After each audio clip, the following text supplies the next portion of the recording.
ओम शांति। पुरुषार्थ से प्रारब्ध मन की शांति। आज विषय बहुत ही गहनता से भरा है।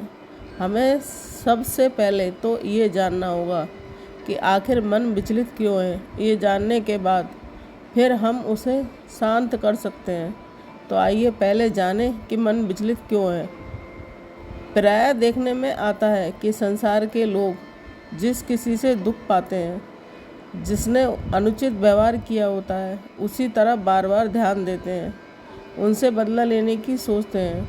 कोई घटना या बातों को बार बार याद करने से स्मृति पक्की होती जाती है और मन शांत और विचलित होने लगता है। अगर बुराई को याद करते रहेंगे तो भूल नहीं सकेंगे, दुखी होते रहेंगे, अपने दुख का समय बढ़ाते रहेंगे। मन की शांति के लिए इस संसार की सभी व्यर्थ बातों से, व्यक्तियों से, उनकी दुखदायी स्मृतियों से मन को हटाकर एक सुख के सागर परमात्मा में लगाओ। बार बार उन्हें याद करो, उनकी शिक्षाओं को, उनकी स्नेह भरी पालना को, उनके कर्तव्य की तरफ मन को लगाओ। तो जो आराम मन को मिलेगा उससे मन सहज ही संसार की देदारियों की और देह की बातों से हट जाएगा।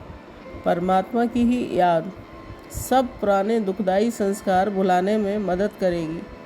इसके लिए उन्होंने गीता में 2 मंत्र दिए हुए हैं। मन मनाभव अर्थात मन इस विनाशी संसार से हटाकर इसमें लगाओ, और दूसरा मध्यजी भव, मन भविष्य की उन श्रेष्ठ प्राप्तियों में लगाओ। परमात्मा वर्षे के सच्चे अधिकारी बनो और पुरुषार्थ में लग जाओ। बीती को बीती करो और जो अच्छा आना है उसकी तैयारी करो। समर्थ परमात्मा में मन लगाओ तो चित्त शांत हो जाएगा और शक्तिशाली बनते जाओगे। देहदारियों को याद करते रहेंगे तो कमज़ोर बनते जाएंगे। स्वयं में जो श्रेष्ठ परिवर्तन करना चाहते हैं वो नहीं कर सकेंगे। इसलिए सदा स्मृति रहे कि आप एक शांत स्वरूप और प्रेम स्वरूप आत्मा हैं। शरीर प्रकृति के 5 तत्वों से बना है। शरीर की 5 कर्मेंद्रियाँ आँख, नाक, कान, जीभ और त्वचा शरीर की मुख्य कर्मचारी हैं। 5 कर्मेंद्रियाँ और 5 ज्ञानेंद्रियाँ शरीर की संचालक हैं। जब हम 5 कर्मेंद्रियों से कोई भी कर्म करते हैं तो वह शरीर के ऊपर उसका असर होता है। वैसे ही आत्मा की 3 सूक्ष्म शक्तियाँ मन, बुद्धि, संस्कार, जब हम अपने आप को आत्मा समझेंगे तब हमारा मन, बुद्धि हमारे हिसाब से कार्य करेगा। फिर हम मन को जैसे संकल्प देंगे वैसा मन हमारे हिसाब से कार्य करेगा। मुझ आत्मा का स्वधर्म ही शांति है, तो हम अपने शांति स्वरूप में स्थित होंगे, तब हमारे मन को शांति मिलेगी। फिर हमें किसी से शांति मांगने की ज़रूरत नहीं पड़ेगी। जब तक हम अपने आप को शरीर समझेंगे तब तक मन शांत नहीं होगा। आत्मा समझने से मन शांत होगा।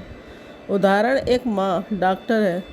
जब तक वह अपने को माँ समझती रहेगी तब तक वह अपने बेटे का ऑपरेशन नहीं कर सकती। अगर वही माँ अपने आप को डॉक्टर समझने लगती है तो बड़े आराम से अपने बच्चे का, बेटे का ऑपरेशन कर सकती है। वैसे ही शरीर को समझने से मन शांत नहीं होगा, आत्मा समझने से मन शांत होगा। जैसे बच्चे को शुरू में सिखाते हैं वैसा बच्चा सीखने लगता है और फिर वैसा करने लगता है। वैसे ही मन हमारा बच्चा है। उसको हम जैसे संकल्प देंगे, जैसा सिखाएंगे वैसा मन हमारा सीख जाएगा और अपने स्वधर्म शांति में स्थित हो जाएगा। बाहर कितना भी शोरगुल है लेकिन अंदर मन शांत रहेगा। परमात्मा मुझ आत्मा का रूहानी डॉक्टर है। जैसे वह माँ शरीर का डॉक्टर है, अपने बच्चे का भी इलाज कर सकती है, ऑपरेशन कर सकती है, ऐसे ही ये निराकार परमात्मा शिव मुझ आत्मा का रूहानी सर्जन डॉक्टर है और माता पिता है। वह हमारी आत्मा के मन, बुद्धि का इलाज करता है। जब हमारा उससे कनेक्शन होगा तब हमारा मन, बुद्धि शांत रहेगा। हमारा उससे कनेक्शन होने से हमारे संकल्पों की गति धीमी हो जाती है, जिससे मन शांत होने लगता है। बाहर जैसा भी वातावरण हो, हलचल हो, लेकिन अंदर में मेरा मन, बुद्धि शांत रहेगा। तो आज सारा दिन इस अच्छे अभ्यास में रहेंगे कि परमधाम से सर्वशक्तिमान की शक्तियाँ मुझ में समा रही हैं। उनकी संपूर्ण शक्तियाँ मेरे पास हैं। शक्तियों का एक शक्तिशाली फाउंटेन, फव्वारा मुझ पर पड़ रहा है। मैं मास्टर सर्वशक्तिमान हूँ। परमात्म शक्तियाँ मेरे पास हैं, स्वयं सर्वशक्तिवान भी मेरे साथ है।